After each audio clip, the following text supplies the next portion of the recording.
मोहनेत अण्णा भाऊ साठे जयंती उत्साहात साजरी। आंबिवली साहित्यरत्न लोकाहीर डॉक्टर अण्णा भाऊ साठे जयंती समिती मोहने यांच्या वतीने अण्णा भाऊ साठे यांची 105वी जयंती मोठ्या उत्साहात साजरी करण्यात आली। अण्णा भाऊ साठे यांच्या प्रतिमेस पुष्पहार अर्पण करून अभिवादन करण्यात आले। यानंतर संध्याताई साठे सल्लागार प्रमुख यांच्या मार्गदर्शनाखाली बाईक रॅली व रिक्षा रॅलीचे आयोजन करण्यात आले।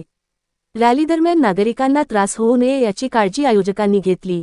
पोलीस प्रशासनानेही योग्य सहकार्य केल्याबद्दल आयोजकांनी त्यांचे आभार मानले।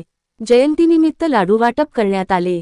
तसेच गेल्या अनेक दिवसांपासून सुरू असलेल्या समाज मंदिर व्हावे या मागणीसाठी प्रयत्न सुरू असल्याची माहिती यावेळी देण्यात आली।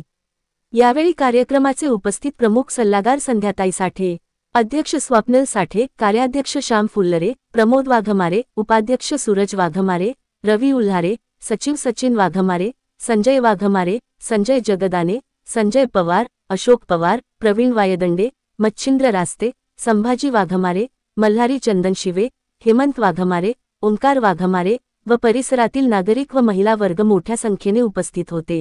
आज मी अण्णाभाऊ साठे यांच्याबद्दल बोलणार आहे। त्यांचा जन्म 1 ऑगस्ट 1920 रोजी सांगली जिल्ह्यातील वाटेगाव येथे झाला। त्यांचे पूर्ण नाव भाऊराव साठे, त्यांच्या वडिलांचे नाव भाऊराव साठे। त्यांची फकीरा ही कादंबरी प्रसिद्ध आहे।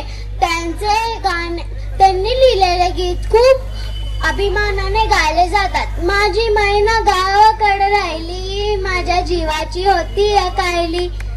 त्यांचा मृत्यू 18 जुलै 1969 मध्ये झाला। थँक्यू। लोकशाहीर अण्णाभाऊ साठे यांची आज 105वी जयंती आम्ही मोहने परिसरात मोहनेच्या वतीने साजरा केली आहे।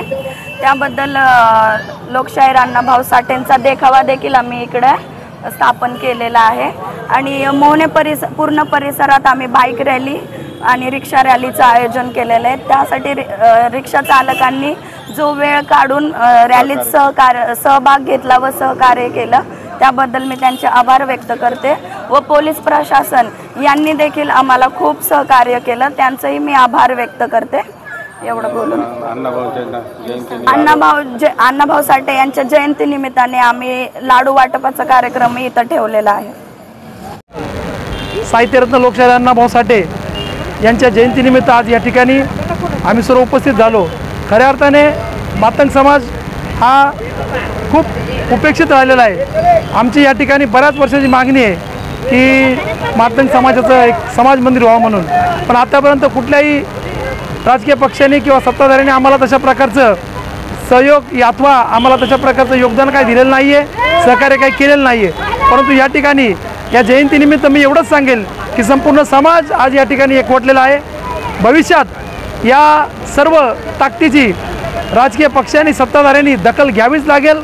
खऱ्या अर्थाने आम्हाला जर या राजकीय पक्षांनी प्रतिनिधित्वापासून सुद्धा वंचित ठेवलेलं आहे, परंतु येणारा काळ ठरवेल की या ठिकाणी प्रतिनिधी कोण असेल हे मातंग समाज निर्णायक राहील हे या ठिकाणी मी आज जयंतीनिमित्त सर्वांना जाहीर करतो।